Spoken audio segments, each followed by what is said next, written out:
Welcome back to M Hood Fishing, everybody. Look at this. This is Gretna City Park, and my friend Kieran is already getting at it. So I'm gonna get at it too. I gotta pick a bait first off. I think it's deep in the bag. Let's see, do we have to get everything out? We might. Oh no, where are you? I know you're deep down in there. Something new, something different. What could it be? Where is it? Here it is. Oh, look at that.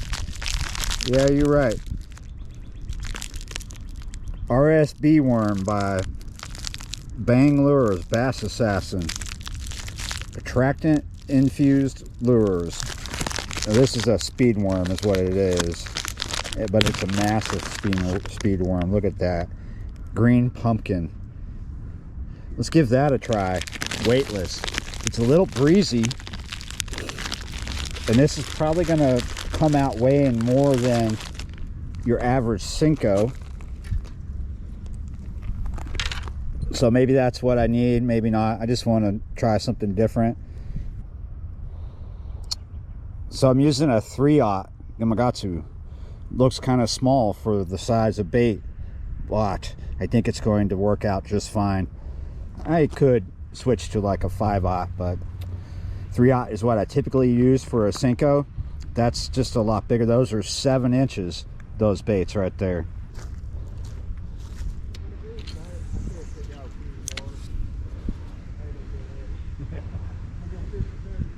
All right.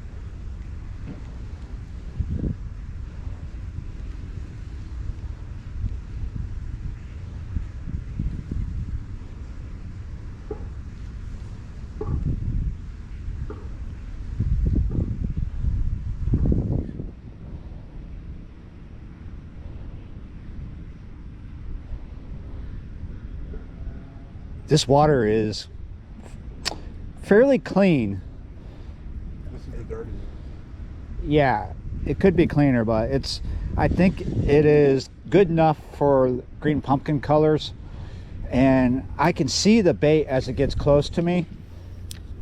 It's sinking kind of slow. It doesn't have that wobbly action that a Cinco does. This is a speed worm anyway. The only stick bait that has that action, that wobbly, slow sinking action, is the Yamamoto's. Ooh, yeah, I saw that gar. The only thing that comes close would be a young dinger. The Yamamoto does make a speed worm like this, and I do have some, but I didn't have green pumpkin, so I thought I'd bring this one. I've never fished this bait before.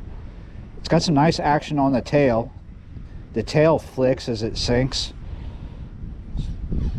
and it's scented, so I think it can work. And it's heavy enough to where I can feel connected to it even in this breeze, so I think it's gonna work. I'll come to the other side over here to target this bubbler. There's a few of them around. I may work my way around and then meet up with him. You think he's going to work that side. Reason why I talk about Cincos, comparing them to this, is because this bait looks like a Cinco with a tail, with a speed worm tail.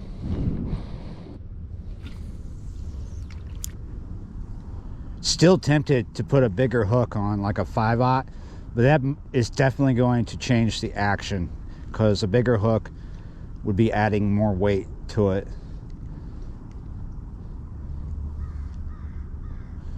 The reason why I'm considering a bigger hook is about the hookup, but we're probably going to get a headshot. Oh, I don't know if I thought that was, yeah, we just had a bite. I couldn't, it felt weird. It felt like garbage at first, right? But it was, yeah, something grabbed hold of the tail. That is good. This bait's going to work. Just hopefully we can get a hook up. Hopefully that was a bass. There's a lot of spotted gar very active.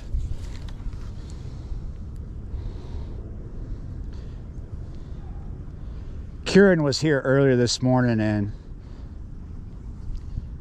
I think he said he caught 2, missed 3, so they were pretty active. And this is about a little after 2 p.m.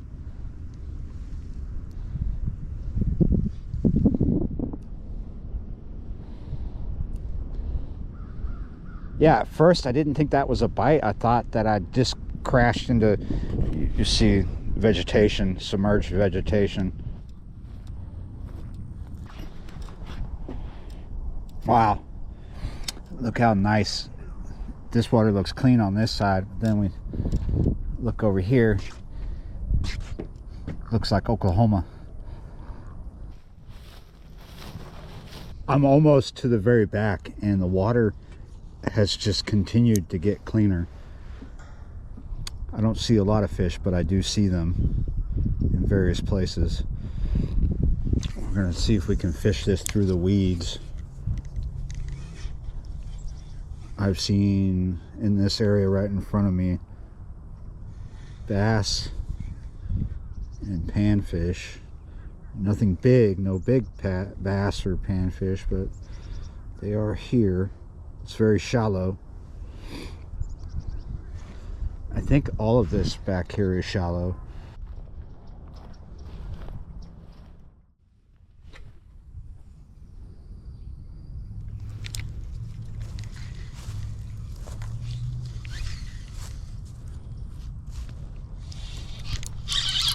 Gotcha.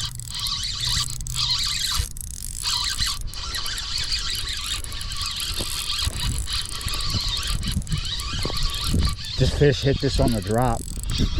Get out of them weeds. Am I filming? Oh, thank goodness.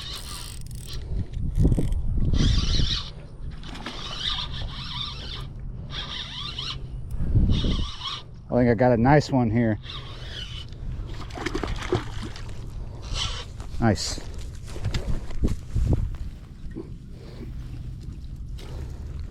Oh yeah, yeah.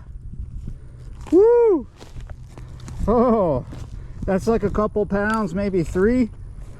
Oh, and the 3/0 worked out just fine. I had to do some trekking and some traversing.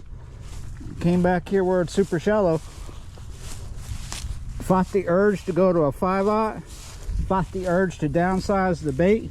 Reason why I kept with this bait is because back here, this water back here, I'm sorry that you gotta look into the sunshine. You have to do these things sometimes, because when you got the sun burning down on the water, you need to cast into it. You don't need that sun to be on your neck, not because of skin cancer, but because fish ain't gonna chase a bait. 9 times out of 10, they're not gonna chase a bait into the sunshine. So you need to make them chase it away from the sunshine. Let's just get this out of here. Woo, we got a solid hookup. There we go, popped it out. Look at that fish. Let's put them on the scale real quick. The reason why I decided to keep this bait is because, like I said, this is over vegetated back here, and it's on the bottom. This bait is doing an excellent job by gliding over that and not catching too much of it, but that's because it's weightless. So I made the best choice I could have made today, going with this speed worm. 1 hit, missed the fish. 2nd hit, I got this big fish. Let me get the scale out.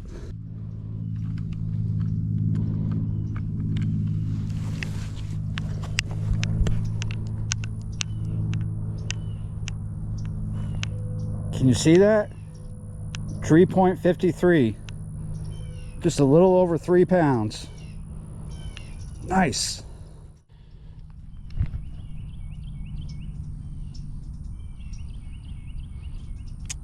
Yeah, you're right. Yeah, you're right. Out of clean water that was over vegetated, I chose the right bait. Yep, sometimes you just got to stick with something till it works out. And sometimes it does work out. Other times it crashes out. No crashing out today. Yeah, you're right. Oh, but where to let you go at to where I'm not putting you right into the thickest of it all. Ooh.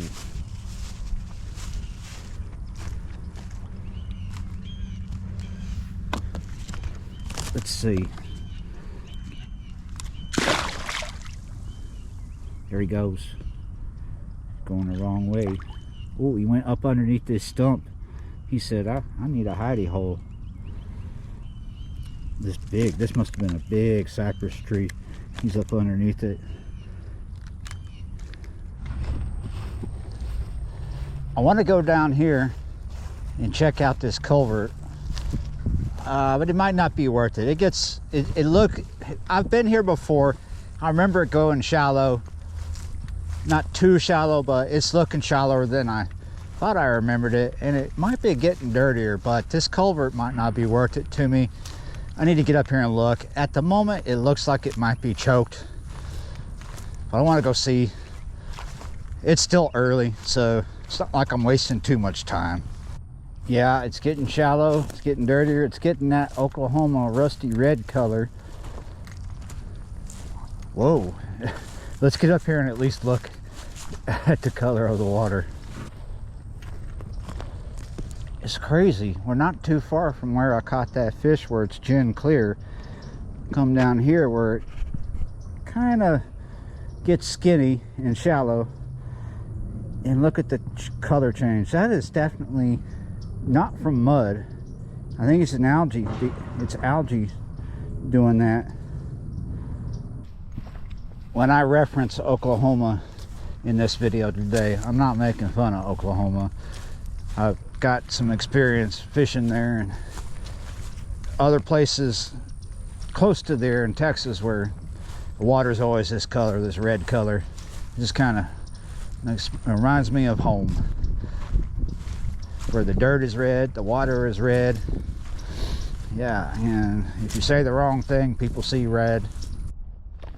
Look who decided to join me after my story of a 3-pounder. He's fishing hard baits.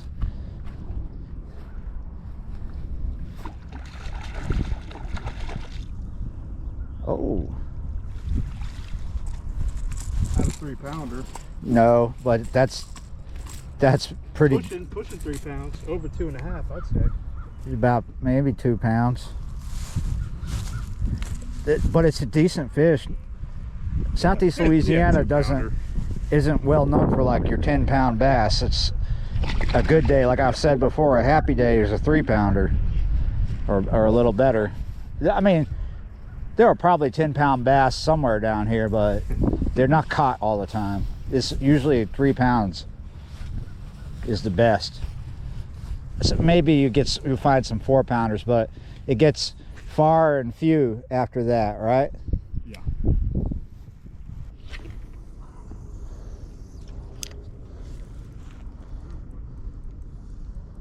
Got one?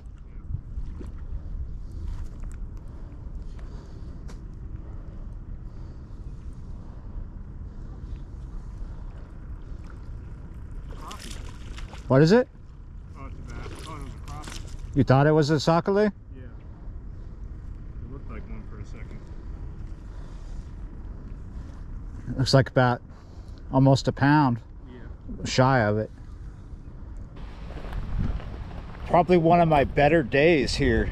I haven't actually done very well here in quite a while. But I'm pleased with today. Today was very pleasing. One fish, but one big fish. He got 2 fish. So yeah. Wow. That bait worked out for me. Hey, thanks for watching and all that good stuff. Yeah, you're right. I will see you next time.